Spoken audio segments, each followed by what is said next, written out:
What's going on? What's going on? How you doing? Happy Tuesday. It's Tuesdays with Mr. Douglas here. Today we are going to skip ahead a little bit. I have repurposed the episodes 3 and 4 as videos or as audio companions, largely because what that was an exploration with that particular paradigm and vocabulary set to explore a kind of preamble setup that was truly just curiosity turned into a tumbling rabbit hole. Uh, my ultimate goal here is to speak earnestly and converse forthrightly about what we as human beings can do as this reality that we live in becomes ever more complex and narratives might be foisted upon us that we didn't choose and weren't able to consider the angles beyond what is presented. So, without further ado, today we will start talking about making the map that we as human beings can consider using, engaging with, and putting ourselves in a stronger place. Just this information, just this consideration, just understanding at a deeper, wider, stronger, longer level will provide for us more opportunity to build that precious space that we all have within ourselves that we just need to cultivate that, hey, wait a minute, hold up. I'm going to think for myself space. The kind of space that Viktor Frankl talks about, the kind of space that a lot of people discuss when they talk about choosing how we want to engage the outer world and the inner world. The more knowledge we have, the more options we are able to consider. The more options we can consider, ultimately, the better off we will be in our own decision making, our own decision making. That's what I'm all about. It's time to continue to empower humanity. And today we talk about making our own map. So, quick recap, we went through the background of Raphael. We talked about the fallen angels. We talked about their motivations. We talked about the NHI motivations. And as the other videos come out, you'll get a little bit more info on the Anunnaki, a little bit more on the Nine. But again, today we're going to start to talk actionables. And this is what I asked Claude to do. Claude actually suggested, you should be considering making a kind of set of things you can do about it on. I was like, well, that's a good idea, Claude. So away we go. Part one, we first start with Hathor and her festival of drunkenness and what a modern equivalent might look like. Again, this is all consideration. This is all exploration. And it is a way to educate ourselves, to better ourselves and put ourselves on firmer footing. The Festival of Drunkenness, as we had discussed previously, was all about how to manage the actionable influence of Ra in the world. The actionable influence was Hathor when it was good, generative, happy times, and when it got out of control, when it wasn't managed, when it wasn't addressed consciously, it became Sekhmet, and Sekhmet, ran roughshod over the earth. But this festival of drunkenness was a way in which the Egyptians were able to consciously engage, manage that mechanism, that energy, that vector of action in the world with this primordial force. So, part one, the modern equivalent of the festival of drunkenness. The festival of drunkenness was never primarily about alcohol. Alcohol was a mechanism, a technology available in that era, still available today, in the era for producing a specific state of consciousness. The actual function of the festival was this. Once a year, the destructive power of the eye, Sekhmet, was deliberately met, acknowledged, and reintegrated with its divine source through a controlled, altered state. Music, community, witness, and ritual intention. The red beer that transformed Sekhmet back into Hathor was a scheduled encounter with the danger that prevented the danger. Well, it was a scheduled encounter with the danger that prevented that danger from operating unmanaged all year. Yeah. The modern equivalent is therefore not a specific ritual so much as a principle applied through available technologies.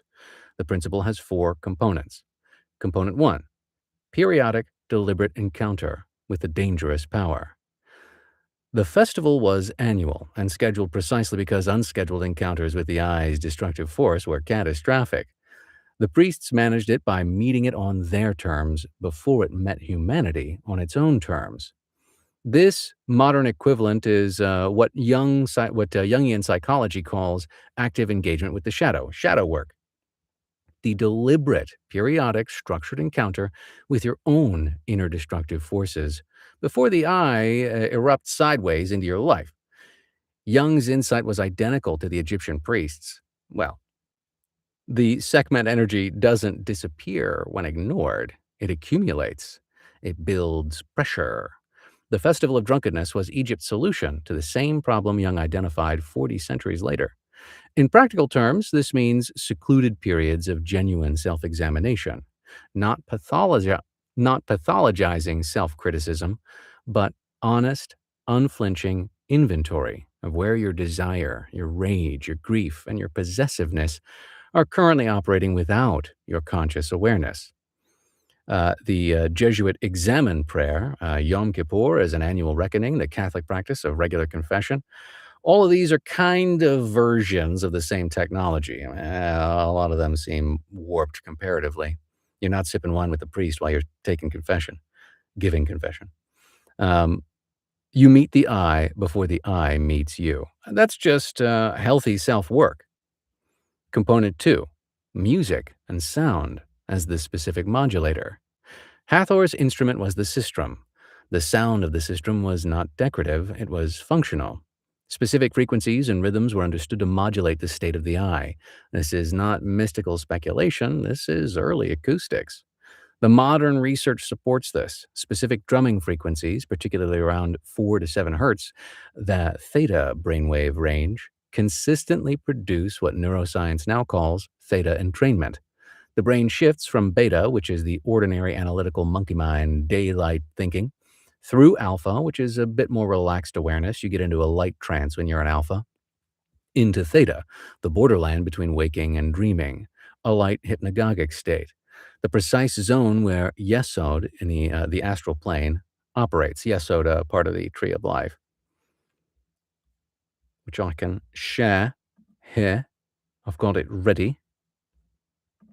No, wait, not that one. There we go. Yes. We're getting better at it. This is the state in which both the Festival of Drunkenness and modern contact phenomena occur. Yeah, they come at us in our dream times. Grant gets out. What's going down? It's a pleasure to have you here. Thank you for hanging. So, modern equivalents for the sonic component, binaural beats, audio technology that induces specific brainwave states through frequency differential between left and right ear inputs. There were a whole bunch of binaural beat apps that were coming out when the iPhone first dropped. But Robert Monroe actually designed a whole slew of experiences through his Gateway program utilizing binaural beats. It does entrain the brain. You do experience altered states that way. And this is what we're talking about, a practiced altered state into the theta brainwave state, or what really ends up happening, because your brainwave states don't disappear and only one shows up. You just amplify a certain brainwave above or becoming more active than the others. There's also this overtone singing, which the Tibetan Mongolian practice produces. It makes harmonic frequencies, which physically resonate in the body's cavities. And, singing sounds good. Phonate, it's fun. Group choral practice. Again, singing. The consistent finding that group singing synchronizes autonomic nervous systems across participants. Literal phase locking, which connects directly to Bengston's brain phase locking between healer and healee. We will get to the Bengston cycling technique in a bit. Also, it plays directly into how these sacred sites, these ancient structures, all have harmonic resonance with certain frequencies. It's as if they were built to amplify a tone that you emit, resonating back to you into your body mind system to kick you into an altered state. I don't know if it was kicking, it might be more gentle than that. But I mean, that was that's the thing. Certain liturgical music. Georgian chant, for sure, is composed specifically to produce specific acoustic effects in stone resonating chambers, like we just discussed in cathedrals, which were themselves designed as sonic instruments. Was Roslyn Chapel has a particular spot that really blasts you if you resonate. Yeah, I'm all about the binaural beats too. Dr. Jeffrey Thompson, I will have to look him up. I don't know about him. Sweet. Tom Campbell, yes, yes. Have you checked out Bill Bengston? We'll get to him. It's what my favorite part probably of the night. Anyway, let's see here. Ecstatic dance. Not the frankest version, which is different, but the genuine tradition of conscious movement that uses rhythm to move energy throughout the body without chemical alteration. One of the many things that I got to experience while training as an actor at the theater school, conservatory at DePaul, was this kind of we got trained in African dance. And a very interesting thing did occur when we all got it. It was not easy, first of all, but when we actually all got into the rhythm all at the same time, there was this kind of unifying effect. Briefly, our class was not all together all at once, though I hope to resonate with my class once more. But during that time, after great struggle into unification of rhythm, you could feel a connection. The key distinction for for the exploitive use in the Festival of Drunkenness, the sonic and intoxicating technologies were deployed within a ritual structure that had a specific exit. You got a specific entry point, you got a specific exit point. You know why you're there. That is important. The return to Hathor, the integration with the solar principle, the rave is without this structure, our modern dance-off equivalent. The festival without the return, the opening without the closing.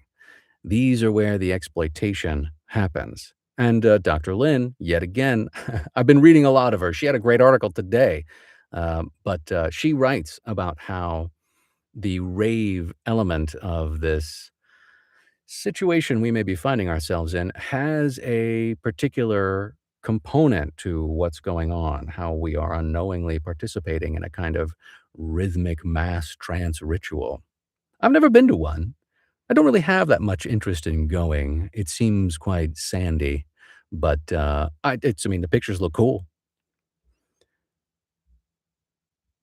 So these are where the exploitation happens. The modern equivalent must include the closing of the circle, not just the opening. Component three, community witness as containment. The Festival of Drunkenness was not a private individual practice. You're not getting wasted all by yourself. It was communal. Thousands of people moved through the altered state together under priestly management with the explicit intention of the collective transformation. The community provided both the energy for the working and the containment structure that prevented individual dissolution. And let me share that cool image. Sweet old school image of the ritual of Hathor here. Is it this one? Is it that? Is it? It's not. No. There it is. Yeah. Okay. This is what is almost entirely absent from modern Western spiritual practice. Yeah. Which has become radically individualized. I also don't have a problem with individuation. I think that's, I think that's on order of the day. But how can you know unless you are around others in which to guess, test, and revise together with? That seems to be a better way to power level than soloing the entire experience. The modern equivalents that preserve communal containment are liturgical traditions with genuine community. Sure, the weekly mass, the Shabbat services, Friday prayer. Okay, I get it. This is all, within line of current religious practices. But, I mean, consider a group of friends getting together and all getting together for a particular reason. Sean Webb actually has a really cool story in his book, Human Mind The User Manual, where he and two of his ex-Navy SEAL buddies got together and intended to see, and in fact saw some anomalous, could have been a craft, could have been a plasma being, but they saw something after they all jointly intended. Pretty cool stuff. The 12-step communities, again, a structure that we are all familiar with. These are among the most effective modern technologies for managing the segment-level addiction energies. Communal meeting, honest disclosure, regular inventory, explicit high-power orientation. Like I like to say, have a trance buddy. Sweet. What's going on, sir? Genuine meditation retreat communities, not isolation retreats, but communal practice containers like monastic schedules and Zen sessions. That's Sesshins. It's cool, they're called sessions. The therapeutic relationship, not a perfect substitute for genuine community, but functions similarly in that it provides a witnessed, boundaried space for the dangerous material to be encountered and processed. Component 4, conscious orientation toward the source. The specific mechanics of the festival, the drunken, bloodlusting Sekhmet drinks the red beer and falls asleep. When she wakes, she has become Hathor. The movement is from destructive activation to reintegration with the solar principle, Ra. The festival was always oriented toward Ra, toward return to the source. The altered state was not the destination, but the vehicle. The modern equivalent of this orientation is what all the contemplative traditions describe as intention setting before practice. That is like a rule for everything. Set your intention. The deliberate conscious dedication of the practice to a specific divine orientation before entering the altered state. This is structurally what distinguishes the Frankist ritual from the Festival of Drunkenness. The Frankists entered the altered state without the protective orientation toward divine source, which meant whatever was available at that frequency level, sometimes that cliphotic resonance situation, possibly, or what we will explore in another episode in more modern terminology, possibly the EM band wave, the lower wave of activity that uh, we are immersed in. Uh, could fill that vacuum, which seemed to be what was happening during that Frankus situation. The priests of Hathor didn't make this mistake. In practice, any formal prayer, invocation of Raphael, statement of intention, or simple, clear declaration of purpose before entering altered states, which include breathwork, deep meditation, ecstatic movement, or any other practice that moves consciousness into the interface zone, serves as the orienting function. It's not superstition. It's the difference between walking into a crowded market with your wallet in your hand versus in your pocket. I like that analogy. Part 2, and here we go. We're getting into the Betty Andreasson Luca and the Fowler Watcher series and how it might fit this map.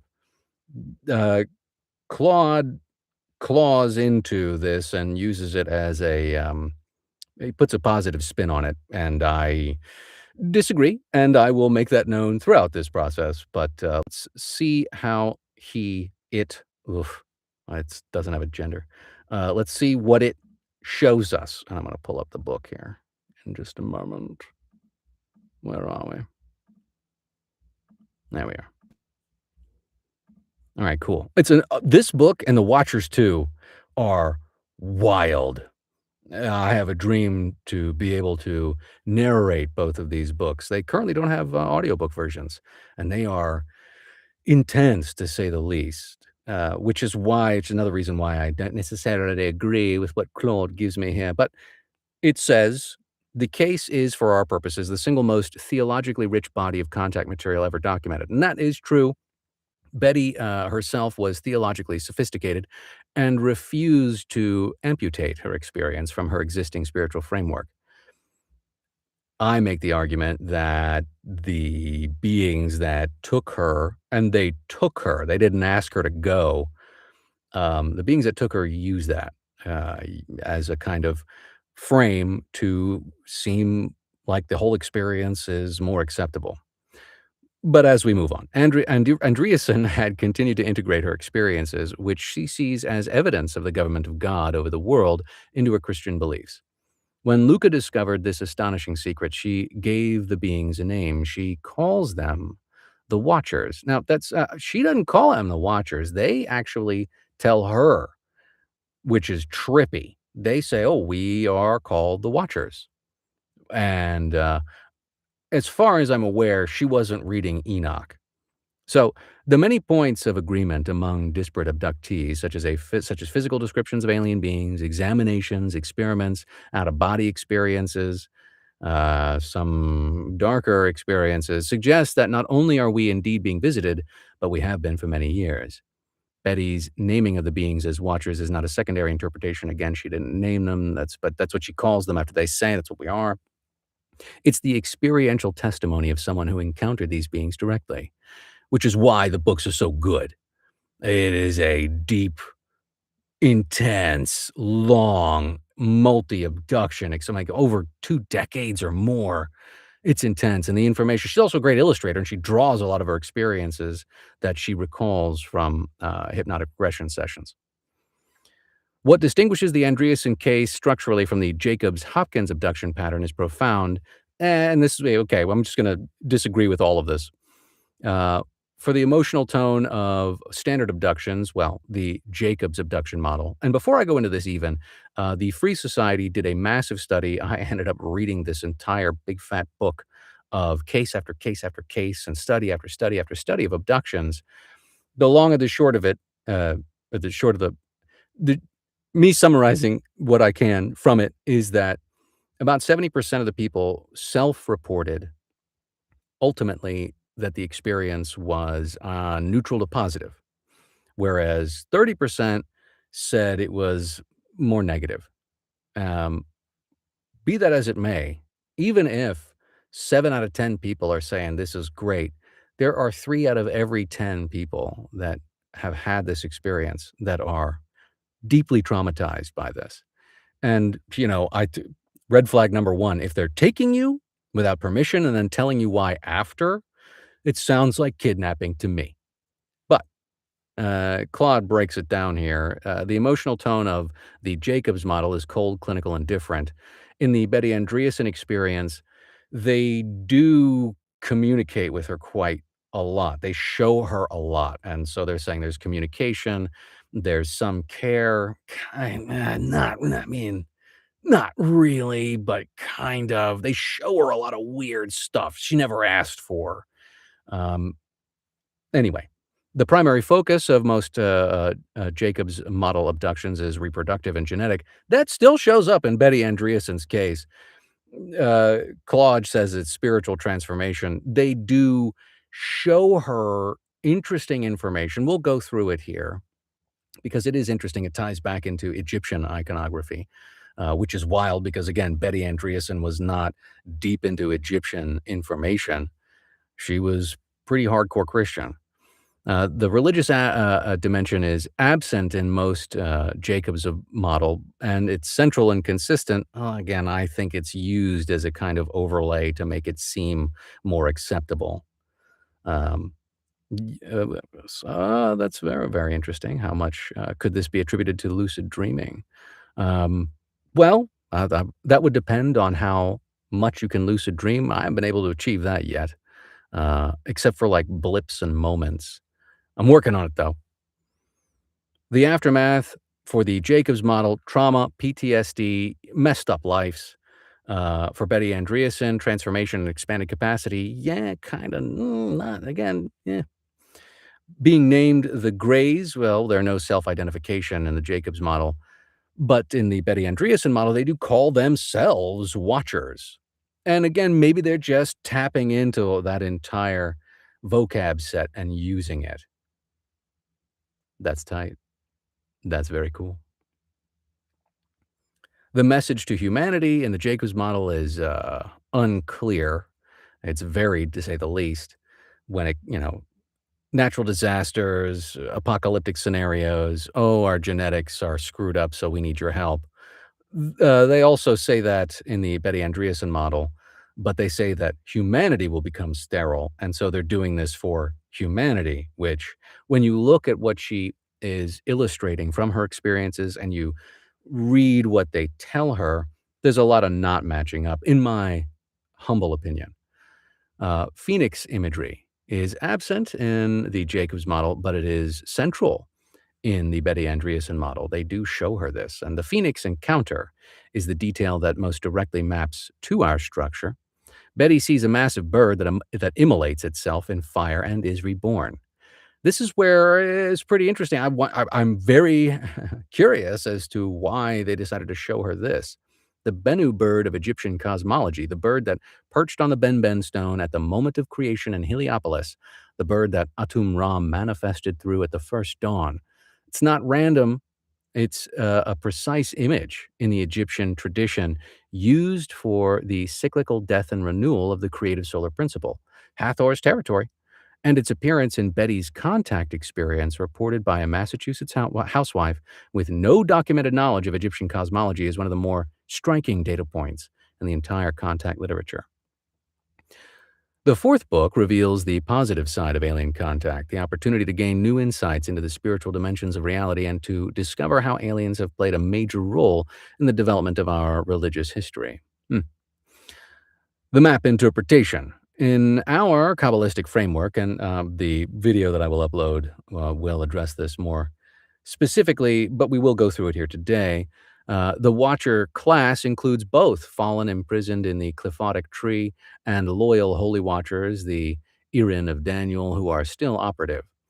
Betty encountered beings at the Watcher level who were operating from the legitimate side of that class, or how they presented themselves. Not the fallen Watchers of 1 Enoch, but the Holy Watchers of Daniel. And I have to ask, how would she know? How would we know if they were to say, yeah, we're the good ones, even though we look just like the bad ones?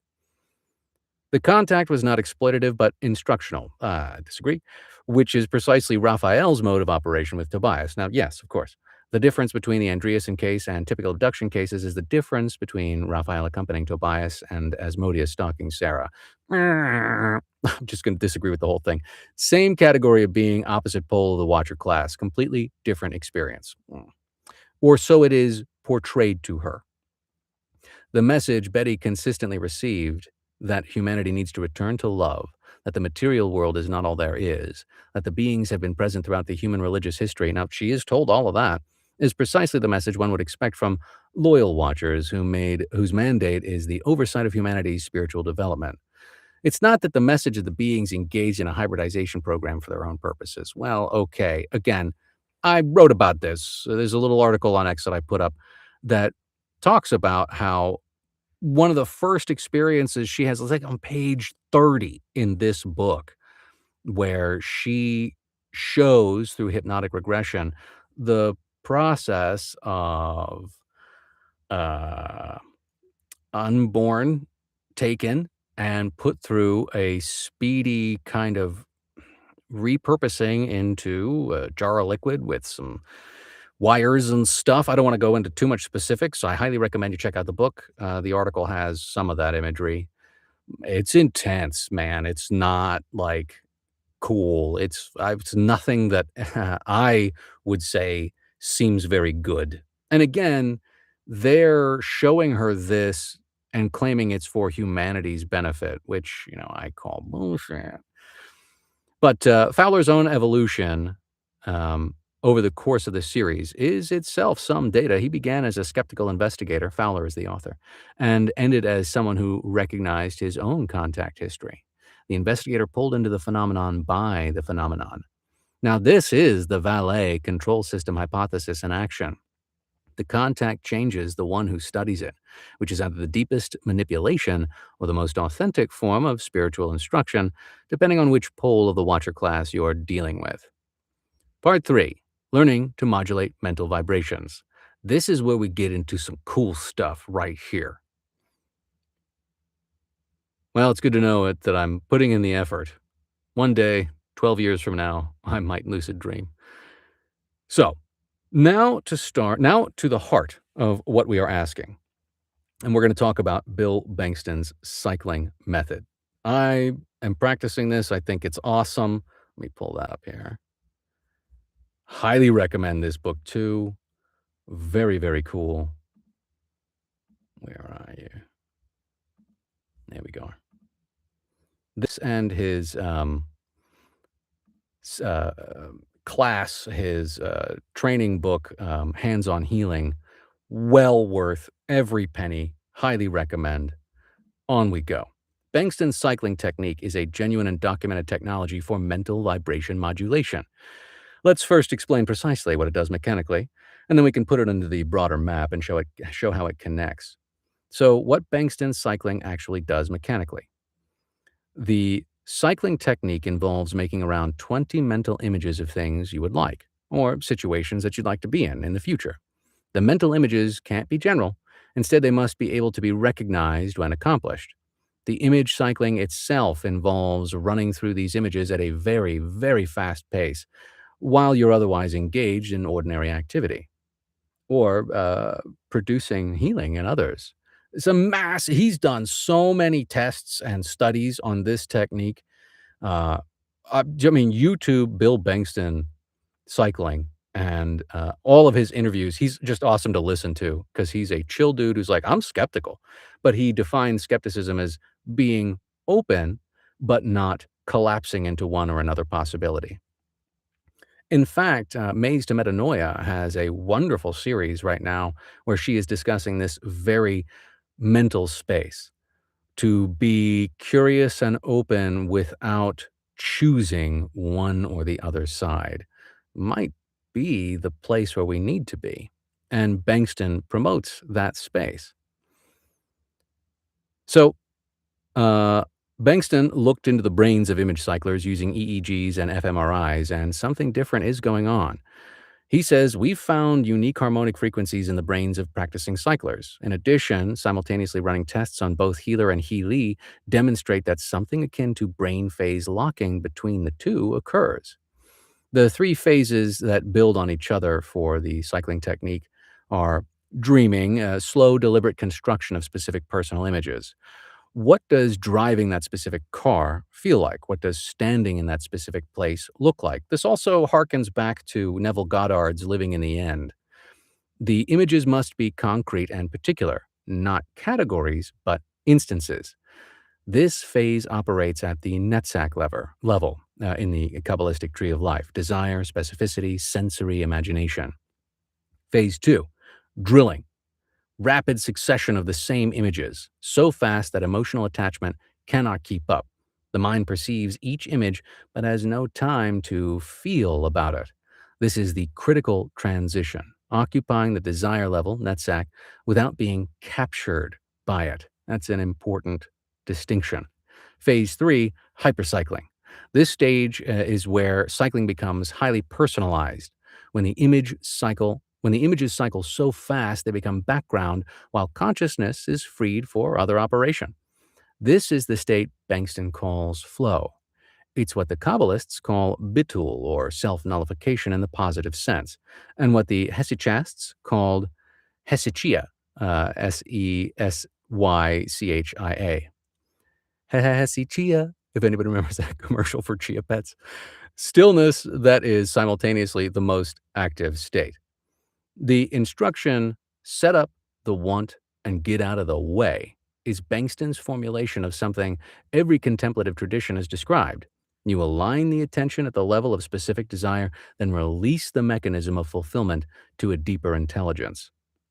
And he continuously ends a lot of his interviews by saying, if I could give some advice, I would say stay curious and stay playful.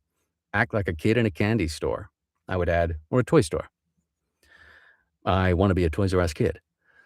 Where cycling maps on the Kabbalistic and Hermetic tree. Here's the precise structural location of what cycling does, the problem it solves. Now, most people's consciousness is stuck in the Netzach Yesod level, cycling between desires, anxieties, memories, and anticipations without ever accessing the Tifereth level, the heart center, the solar principle, Raphael's domain, where healing, genuine discernment, and real creative intelligence operate. What cycling does structurally. Phase 1 operates at Netzach, that desire level, specifically engaging with this level to build deliberate material. Phase 2 moves through Netzach rapidly enough that the consciousness is not captured there, the monkey mind consciousness. Phase 3 releases that monkey mind consciousness, and you enter into Tippereth, the place where the healer operates, where genuine connection to divine intelligence occurs, where the sigil of Raphael is properly located. The genius's cycling, viewed through the tree, is that it occupies Netzach so it doesn't grab you unexpectedly, while freeing Tippereth for operation. This is exactly what the priests of Hathor were doing at the Festival of Drunkenness, perhaps. Occupying and then moving through the desire creative level deliberately under managed conditions to arrive at the solar reintegration. The unique harmonic frequencies Bengston finds in EEGs of cyclers are likely theta-alpha boundary states, although he does show that gamma ends up popping up quite a bit too, precisely the frequency range associated with Yesod, the astral dream boundary, but being accessed from Tippereth, the conscious solar center, rather than from below. This is the difference between being swept into a contact zone and walking into it with your faculties intact. That reminds me of, Ted Owens.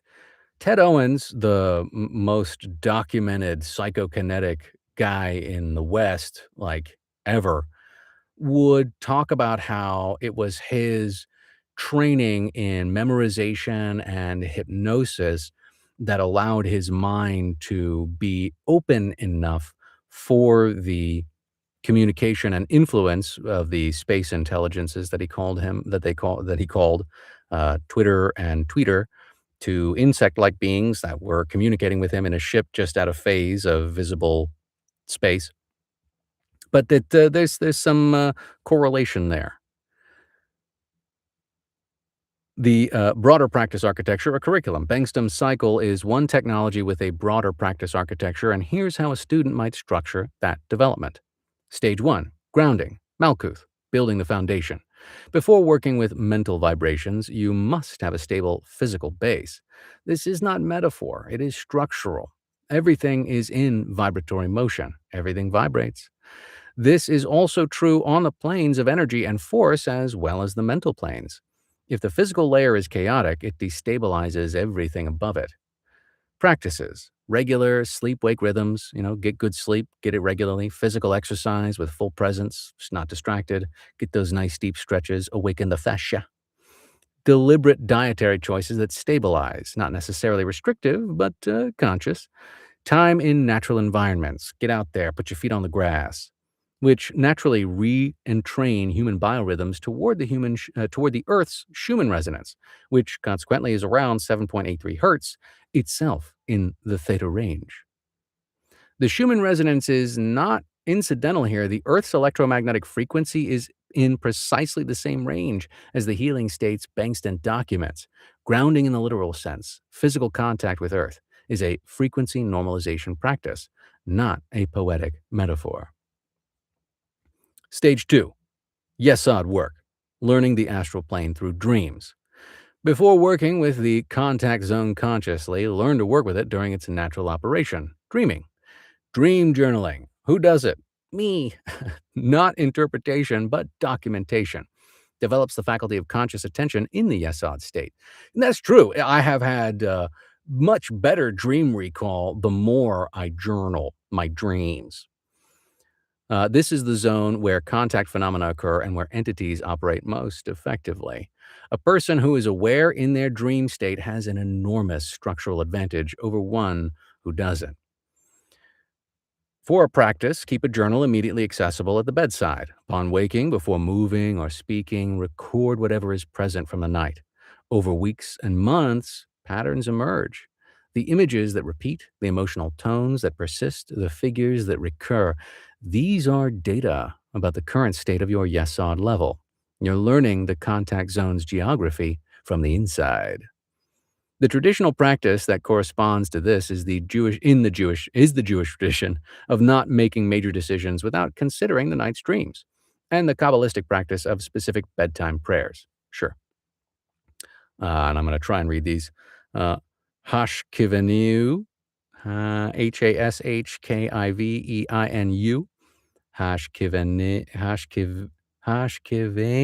Hashkivenu, oh, sure, Hashkivenu, and the Kiryat Shema. That was a little easier. Keri apostrophe at Shema, Hsshema,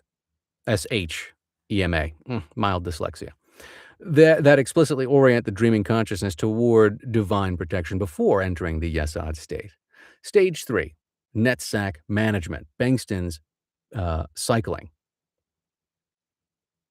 Right, that circle graph paper journal or even a regular graph paper dream journal for certain scaling attempts at a distance for show. For show. The practice sequence for beginners. And the cycling technique is mechanical. It's belief free, which is why I like it so much. It doesn't have anything to do with any kind of esoteric or religious practice at all. It is for everyone, and it is difficult to begin. Bengston equates it to learning how to walk or riding a bike. He talks about how when you're a baby and you try and walk, it is a struggle. But then there is this phase change, and all of a sudden, you're zooming around the room. Same thing with a bike. Do you remember riding a bike? I vividly remember the experience of learning how to ride my bike with my very young childhood friend. He was like, "We're gonna teach you. We're gonna do it. You need to get off those training wheels because we gotta go places, bro, and you can't do that with training wheels, so let's do it." And he had this massive hill right by his house. Like, "Okay, you're gonna pedal up. You got your brakes, so you'll be okay. Just keep going." And that is also what Bengston says when practicing this stuff. Don't think you have to be perfect. Just keep doing it. Just keep going. It is a practice. You're only going to get better the more you do it. So, the practice sequence for beginners. Write a list of 20 specific personal wants, no categories, but instances. Not, I want to be healthy, but here I am running comfortably for 30 minutes. Not, I want financial security, but here I am writing a check to my favorite charity without checking my balance first. Writing a check, who does that anymore? The specificity is essential because it engages the full cognitive sensory emotional apparatus of NetSack. I guess Venmoing somebody and be like, sure, I got it. Boop. That'd be something. Not just the abstract conceptual level. 2, spend several days refining the images until each one is immediately accessible and visually distinct. You should be able to call up an image. You should be able to call up image 7 in under a second. Now, I'll admit I can call up images fairly quick, though I don't have them numbered particularly. So I gotta get better at that. 3, begin drilling. Run through the first list as fast as possible while doing something routine. Walking, washing dishes, waiting. That's a good one. The goal is to reduce the cycle time until you're spending less than a second per image. Some people will have it on like a Rolodex in their mind where images flip, flip, flip, flip, flip. Other people have it like in film strip or a digital photo carousel, moving really fast. 4, notice the moment when cycling becomes background. When you are cycling and simultaneously attending to something else without the cycling demanding conscious effort, this is the beginning of phase 3. It feels like a background hum rather than a foreground task, like riding a bike. 5, in phase 3, extend your hand toward whatever you want to bring healing to a person, yourself, a plant, a relationship, or simply rest in the state itself. Bill says, set up the want and get out of the way. Anytime you have emotion, love, anger, sadness, it now serves as a reminder, as fuel to cycle.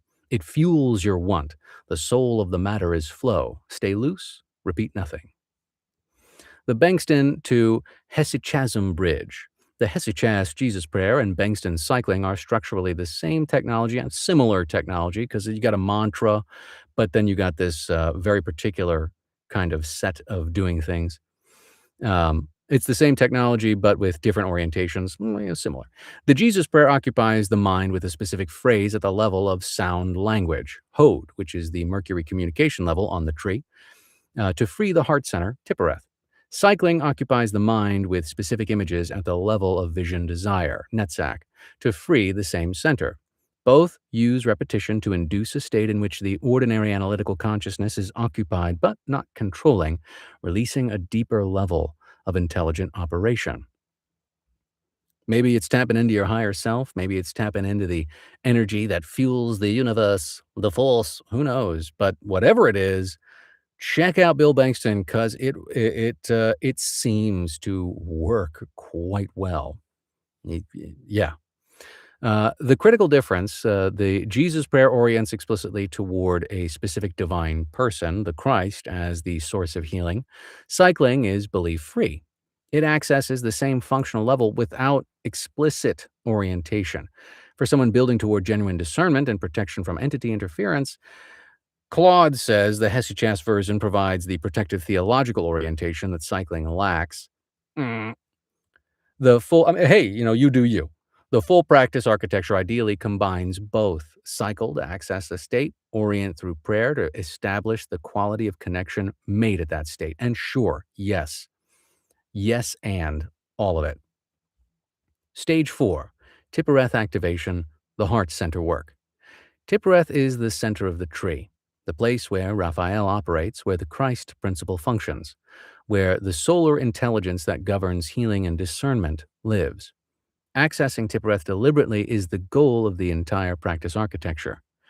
The specific indicator that we've reached here with Tippereth rather than staying in Netzach states are characterized by heat, urgency, desire, emotional intensity, even pleasant intensity. Tippereth states are characterized by warmth, distinct from heat, spaciousness, simultaneous clarity and peace, and the specific quality that contemplatives across traditions call consolation, Ignatius, or stillness from hesychasm, or equanimity in Buddhism, or beatitude in Christian mystical theology. It's not the absence of feeling. It is the feeling in its right proportion without distortion. From Tippereth, both the Bengston healing function and genuine discernment operate naturally. The technique operates by training individuals to rapidly cycle through personalized image during an emotional state, maintaining focus on emotional experiences without allowing the image processing to become intrusive. Your conscious mind doesn't have time to attach the emotion ingrained in each image. You don't have the ability, because you're cycling so fast, to go, yeah, wouldn't that be nice? Oh, yeah, that's so cool. You just keep on keeping on. So this means that you could engage with entities at the interface zone with both clarity and protection rather than the vacancy that makes exploitation possible. Stage 5, discernment, the Ignatian application. Once you can reliably access Tippereth through the cycling prayer combination, discernment becomes possible in a precise technical sense. Ignatius of Loyola's rules for discernment of spirits applied at the Tippereth level. Genuine spiritual consolation, contact with the higher levels, is characterized by increase of hope, faith, and charity, drawing toward divine realities, interior space, and interior peace that deepens over time. False consolation, contact with those cliphotic levels, is characterized the clip-off, um, eh, Qliphotic, cliphothic. It's not easy to say fast.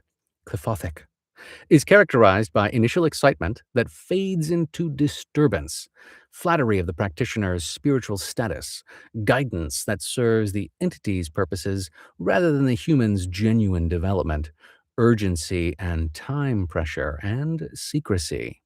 The entities we've mapped, the 9, the channeled beings, certain contact phenomena, are characterizable by that second set of markers. And here we go. Claude's using Betty Andreasson's watchers from the testimony produced the first set. I disagree. The Tobias pattern produces the first set. The watcher descent, the Frankish tradition, the abduction phenomenon in its majority form produced the second set.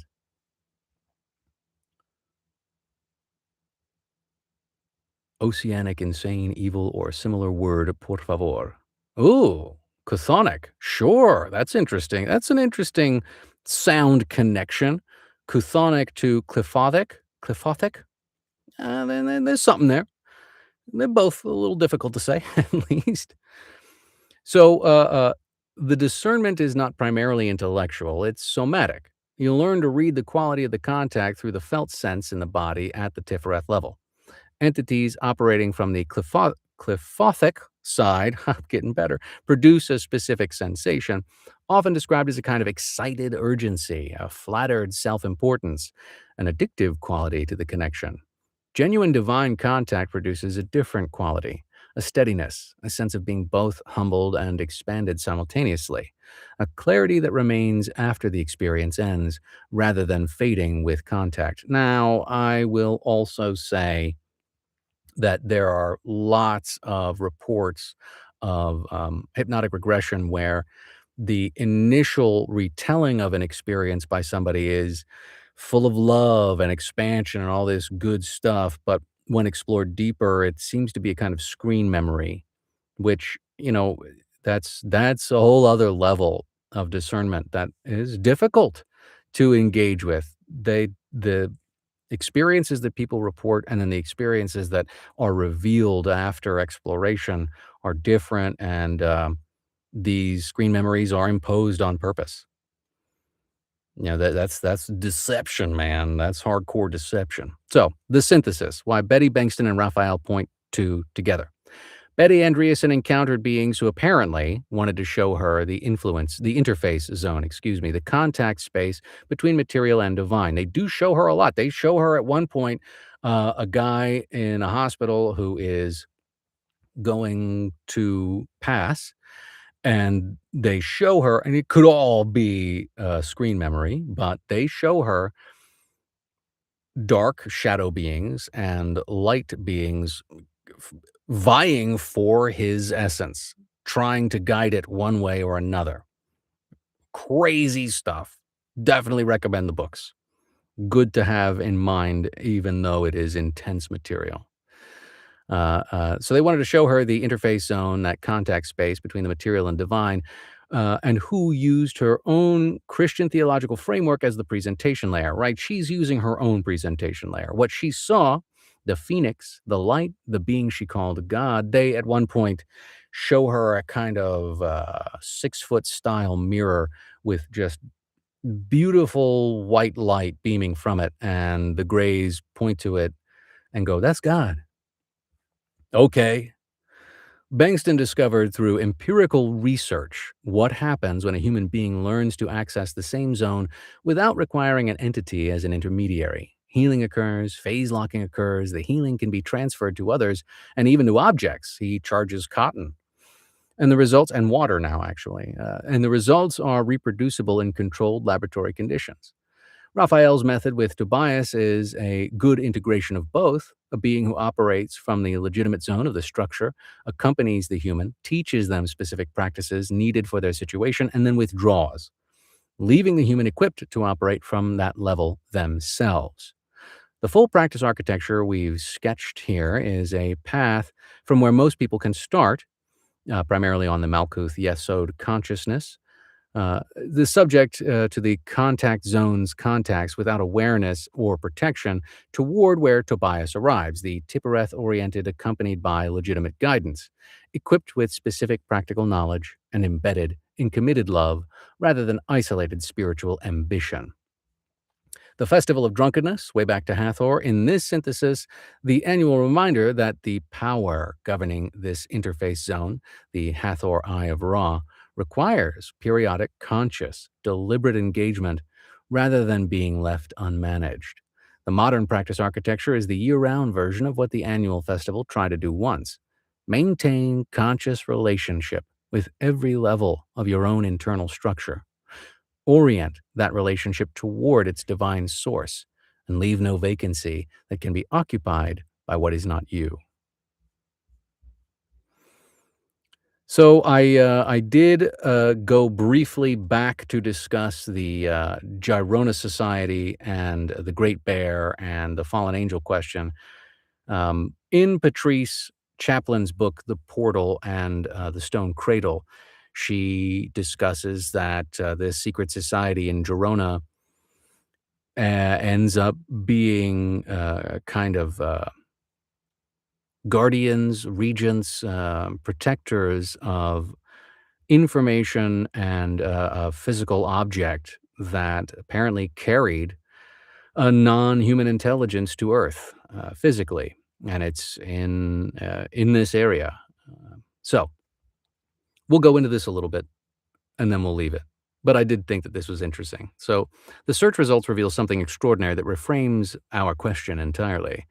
The route Chaplain walks consists of 11 locations corresponding to the 11 Sephiroth on the Tree of Life, and also corresponding to 11 stars in the constellation of the Great Bear. Now, that's wrong. I called Claude out on that. It only has 7, possibly 9, and then if you really zoom in, it's got like 20-some. But the Venus square that we had explored is what's called the sigillar signature of the Great Bear constellation, and that can be identified as 11 sites, the number of which constructs the journey. This is the Hermetic principle of correspondences made into a literal walking path. The initiates of Girona were practicing a form of sacred geography, mapping the celestial pattern of the Great Bear onto the physical landscape of Catalonia, and that walking that pattern as a bodily enactment of the Quabalistic tree of life, as above, so below, applied to the earth itself. The path is the sigil of the Great Bear, walked through real terrain. It's a great book. I do recommend it. The role was documented in the Middle Ages when secret practices that had been known in ancient Egypt were further experimented with in Girona, practices that transformed life as it was understood. Considered unsuitable for public knowledge, that material has always been withheld and kept in the care of a private society. So I asked it, so is it associated with the fallen angel or not? Is there deep correlation, or maybe no? Because it could be, it could be a benevolent entity that is actually trying to uplift humanity. I'm open to it. I'm open to that consideration. The evidence strongly suggests it's not a fallen angel operation, and the structure of what it's doing is the opposite of the exploitative contact pattern we have been mapping. The members of the society gathered to perform a ritual that raised their consciousness to a higher plane, but also opened a portal into another world. The direction of movement is upward toward the higher planes, through the Tree of Life, using the celestial correspondence of the Great Bear as the celestial template. This is the Enoch Metatron direction of travel, not the Watcher direction. The Watchers came down. Girona initiates were going up. According to Patrice, the Kabbalistic traditions and the rituals practiced by the Secret Society of Girona used chant and sacred sound for raising one's energy and opening the portal. The Book of Splendor, the Zohar, was thought to have been composed in Girona in the 11th or 12th century. The book compiles many of the Kabbalistic and esoteric teachings of Judaism, presenting the transformative power of music and voice. Yeah, F sharp is mentioned, and that's what they resonate. They phonate F sharp. The Zohar connection is critical. Girona was one of the great centers of medieval Jewish Kabbalah. The society is preserving a pre-expulsion 1492 Kabbalistic lineage, the tradition of genuine upward ascent through the tree, using sound as sacred geography as its technologies. This is exactly the legitimate transmission path we identified as the Thoth Hermes model, knowledge transmitted through proper lineage oriented toward the divine source, using the structure of reality itself as the vehicle. The members, Dali, Echo, Cocteau, Debussy, are all are a remarkable constellation of creative geniuses, which is itself a data point. Tippereth, the solar center of the tree, governs artistic genius and creative illumination. Initiatory access to that level of the structure through legitimate means would produce exactly the kind of creative flowering. Pretty cool. All right. I think we're going to leave it there. Just a nice little jaunt. But next round, we're just going to, we'll dump all of this kind of vocabulary and hit the ground running with modern vocab, modern relations. We will talk Itzhak Bentov. We will talk Robert Monroe, a little Tom Montauk. We're going to talk relic neutrinos, which were introduced to me by Moo on X, as well as ENTMD for me. He's got a book that's really good about the the neutrino verse and relic neutrinos. And it's a great kind of, okay, we've got this set up. Now we can actually engage in modern discussion with a greater map of meaning. And it's a fun reframe, actually. I think this is the most palatable. We went from vegetables and salad. Now we're going to hit the meat the next episode. Thank you all for hanging. I appreciate you. It's great to have you here, and I look forward to more. I'll catch you on the next one.